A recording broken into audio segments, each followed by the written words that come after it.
මේ අවස්ථාවේදී ඔබට පුළුවන් මම YouTube එක හරහා මගේ රාජකාරියන් සහ මගේ දේශපාලන ගැන සම්පූර්ණ අවබෝධයක් ලබා ගන්න සහ විනෝද වෙන්න. ඒක නිසා මම හිතනවා මගේ සියලුම දල් YouTube එක හරහා බලාගෙන වාසනාව දැන් උදව් කරනවා කියලා. සබ්ස්ක්‍රයිබ් කරන්න.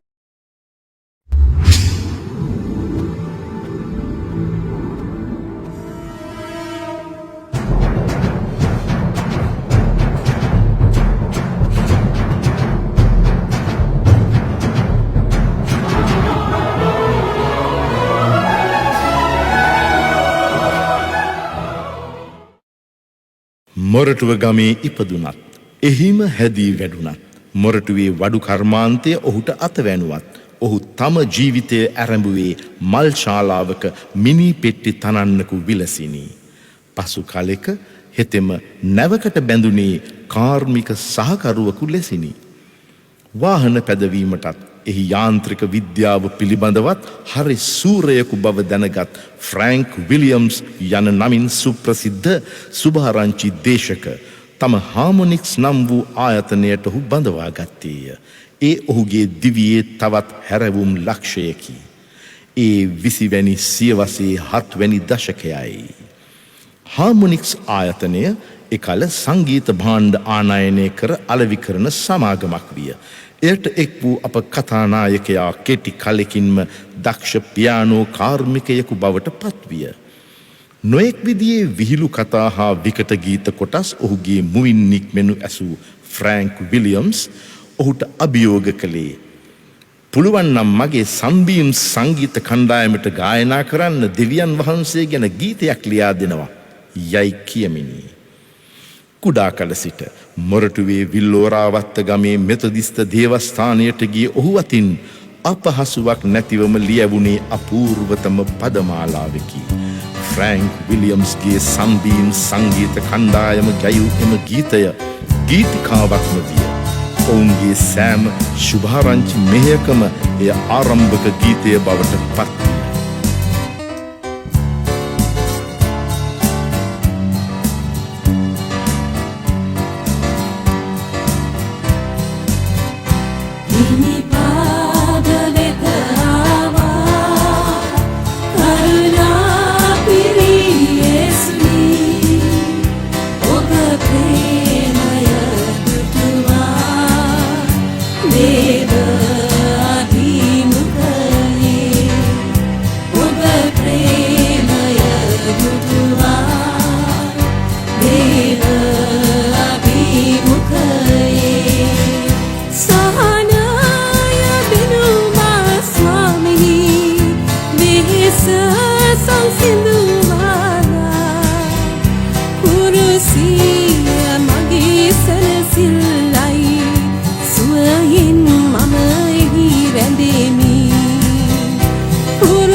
Su දුනයි සැම මා වෙනුවෙන් දෙව් ශක්තිය දී මහතා ඔබගේ දෙසට නැත් නොමලා ලැජ්ජා නොවී ඔබගෙන් ඔබගේ මුහුණ මහිමෙන් එදා මෙදා තුර මේ ගීතිකාව විවිධ කිතුණු නිකායයන් විසින් ගායනා කරනු ලබතත් ගීතිකා පොත්වල මුද්‍රණය කෙරුණත් නොඑක් ගායක ගායිකාවන් විසින් පටිවලට හා තැටිවලට තමන් කටහඬින් නැඟුවත් ඒ කිසිවක එහි පද රචනය ටෙනිසන් කුරේගේ යයි නොලියවිනි නොකියවිනි. ඒ වනාහි තම ප්‍රතිලාභ නොතකා තම වමතට පවා නොදැනෙන්න දකුණතින් යේසුස් ක්‍රිස්තුස් වහන්සේ වෙනුවෙන් ඔහු දෙවිඳානන්ට පිරිනැමූ පඬුරකි. මෙරෙඤ්ඤගේ එඩ්වර්ඩ් ටෙනිසන් කුරේ යන නමින් විල්ලෝරාවත්ත දෙව්මැදුරේදී බෞතිස්මය ලැබීය. ඔහු අධ්‍යාපනය ලද්දේ මොරටුමුල්ල මෙතොදිස්ත උසස් විදුහලෙනි. ෆ්‍රැන්ක් විලියම්ස් විසින් නිව් ලයිෆ් සෙන්ටර් නමින් පවත්වාගෙන ශුභාරංචි ආයතනයෙන් ඉදිරිපත් කළ ගුවන් විදුලි වැඩසටහන් ටෙනිසන්ට භාර කරන ලද්දේ ඔහුගේ සුවිශේෂ හැකියාවන් වටහාගෙනය. ඒ වනාහි දෙවියන් වහන්සේ විසින් අනාගතයේදී ටෙනිසන් අතට භාර කරන්නට යන දේව මෙහෙවර උදෙසා ඔහු පුහුණු කරවනු ලැබීමකි. ඒ බව හඳුනාගත හැක්කේ 20 වැනි සියවසේ 8 වැනි දශකයේදී ජාතික ක්‍රිස්තියානි මණ්ඩලය විසින් එහි ශ්‍රව්‍ය දෘශ්‍ය දෙපාර්තමේන්තුව ටෙනිසන් අතට භාර කිරීම හේතුකවය. එහෙත් ඊට පෙර ඔස්බර්න් නම් අප්‍රිකානු ජාතික ශුභාරංචි දේශකයාගේ වර්ල්ඩ් වයිඩ් මිෂන් ආයතනයේ ශ්‍රී ලංකාවේ භාරකාරීත්වයද ඔහු විසින් දරන ලද්දේය. ටෙනිසන් අතින් ශ්‍රී ලංකා ගුවන් විදුලි සේවය ඔස්සේ කිතුණු ළමා හමුව නමින් වැඩසටහන් මාලාවක්ද ක්‍රිස්තියානි අඩපැයද දියත්විය. තමාට දෙවියන් වහන්සේ දුන් ටැලන්ත ඔවුන් වහන්සේගේ මිදිවත්තේ මෙහෙවරට පිරිනැමූ ටෙනිසන්ගේ මනසේ කුඩා කල සිටම ඇඳුණු චිත්‍රයක් විය. ඒ සිනමා පටයකින් තම රුව රිදී තිරයේ දිස්වීමයි. එය ඔහුගේ ඒකායන ඉලක්කයක් විය. 1971 වසරේදී තම මිතුරන් කිහිප දෙනෙකුන්ද හවුල් කරගෙන ඔහු කෙටි චිත්‍රපටයක් තැනුවේය. එය හද ඇඳි සිත්තම්ය. එවක ජනප්‍රිය සිනමා තාරක තාරකාවන් කිහිපයක් ඔහුගේ මේ කුළුඳුල් ප්‍රයත්නයට නොමිලයේම දායකත්වය දුන්හ. එහෙයින් ඔහුගේ පළමුවැනි සිනමා අත්දැකීම වූයේ සෝනියා දිසා ඩී.ආර්. නානායක්කාර හා දොන් සිරිසේන සමඟ කළ රංගපෑමය. හද ඇඳි සිත්තම්හි කතාව දෙබස් හා තිර රචනය සමගින් එය අධ්‍යක්ෂණය කළේද ටෙනිසන් කුරේමය. කෙසේ වෙතත් රංගපෑමේ උන ඔහු සසල කෙලෙන් තම හැකියාවන් උරගා බලන්නට 1972 වසරේ වෙසක් සමයේදී අපායේ තත්පර 1800ක් යන නමින් එලිමහන් නාට්‍යයක් වේදිකාගත කළේ අපායේ ලේකම්ගේ භූමිකාවට පනපුවමිනි. මේ අතර වාරයේ මොරටුමුල්ල වෙස්ලි සමාජයේ 75 වන සංවත්සරය වෙනුවෙන් ඔස්ටින් ප්‍රනාන්දු විසින් රචනය කර නිෂ්පාදනය කරන ලද භක්ති පූජා නාට්‍ය රංගපෑ ටෙනිසන් හර්බර්ට් සිල්වාගේ ඔහුත් හොඳ මිනිහෙක් නාට්‍යයේද චරිතයකට පනපෙවීය. ටෙනිසන් කුරේගේ සිනමා රංගන සිහිනයේ මල්පැල ගැන්වුමට සමීපවීමට හැකි වූයේ 1981 වසරේදීය. ඒ ඔහුගේ මිතුරෙකුට අධ්‍යක්ෂණය කරන්නට ලැබුණු චිත්‍රපටයක් ටෙනිසන්ට හා ඔහුගේ මිතුරු දිනේෂ් ප්‍රියසාද්ට භාර කිරීම නිසාය. සිංහල සිනමාවේ පෙරලිකාර අධ්‍යක්ෂ දිනේෂ් ප්‍රියසාද් හා හාස්‍ය රංගන ශිල්පී ටෙනිසන් කුරේ සුසංයෝගය බිහි වූයේ එලෙස රාජ් රණසිංහ නිෂ්පාදනය කළ නොම්බර 1 චිත්‍රපටයෙනි. එපමණකින් නොනැවතී තම අපායේ තත්පර 1800ක් නාට්‍යයේ පිටපත අනුව දිනේෂ් ප්‍රියසාද් අධ්‍යක්ෂණය කළ චිත්‍රපටයේ සිනමා සක්විති ගාමිණී ෆොන්සේකා සමඟ රඟපෑමට ලැබීම භාග්‍යයක් විය. අප රටේ සිංහලෙන් තැනුණු පළමුවැනි ක්‍රිස්තියානි චිත්‍රපටය වූයේ අකීකරු පුත්‍රයායි.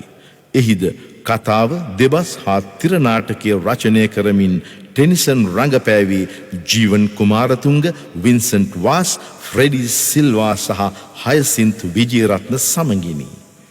ටෙනිසන් වේදිකා නාට්‍ය කලාවට මහත් දායාදයක් කළේය. ඒ පැරණි නාට්‍යයක් වූ සිවම්මා ධනපාල නව නිෂ්පාදනයක් ලෙසින් වේදිකාවට ගෙන ඒමයි. ටෙනිසන් රූපවාහිනී තිරයෙන්ද එබිකම් කළේය. රිදී පෝරු නාට්‍යයේ ඔහුගේ රංගනය හාස්‍ය ජනක නොවීය. ප්‍රවීණ විචාරක ගාමිණී වේරගම විසින් පුවත්පතට ලියන ලද එහි විචාරයෙන් ටෙනිසන්ගේ රංගන හැකියාවේ විශිෂ්ටත්වය ඔප්පු වෙයි. Thank you, Bertie. Thank you Bertie. ඔහුගේ කුළුඳුල් අධ්‍යක්ෂණයයි. සුන්දර නැහැ චුට්ටම්බට්ටිච්චි ඔයාව මට හිමි වෙච්චි මේ සාදුරක් එන්නට ධෛර්යයක් වූයේ තම බිරිය වන මල්සිරිගේ සහාය බව ඔහු ඒ අගය කරමින් පවසයි. මල්සිරි නම් වූ ඔහුගේ බිරියත් ඔවුනගේ එකම දියණියත් සමගින් ටෙනිසන් කල් යවන්නේ මිතුරන් සේ බව ඔහු කියයි. 2018 වසරේ දෙරණ සිනමා සම්මාන උළෙලේදී විශිෂ්ටතම හාස්‍ය රංගනය සඳහා වන සම්මානය ඔහුට පිරිනැමුණේ ඔහු මෙතෙක් ආදුර ගමනේ එක් ඉම්කණුවක් ලෙසටයි. චිත්‍රපටය කොට උඩ express. An absolute legend in Sri Lankan cinema when it comes to comedy, ladies and gentlemen, Mr. Tennyson Kure. මේ අවස්ථාවේ ඉඳලා ඔබට පුළුවන් මගේ YouTube එක හරහා මගේ රාජකාරියන් සහ මගේ දේශපාලන ගැන සම්පූර්ණ අවබෝධයක් ලබා ගන්න සහ විනෝද වෙන්න. ඒක නිසා මම හිතනවා මගේ සියලුම දල් YouTube එක හරහා බලාගෙන වාසනාව දැන් උදව් කරනවා කියලා. සබ්ස්ක්‍රයිබ් කරන්න.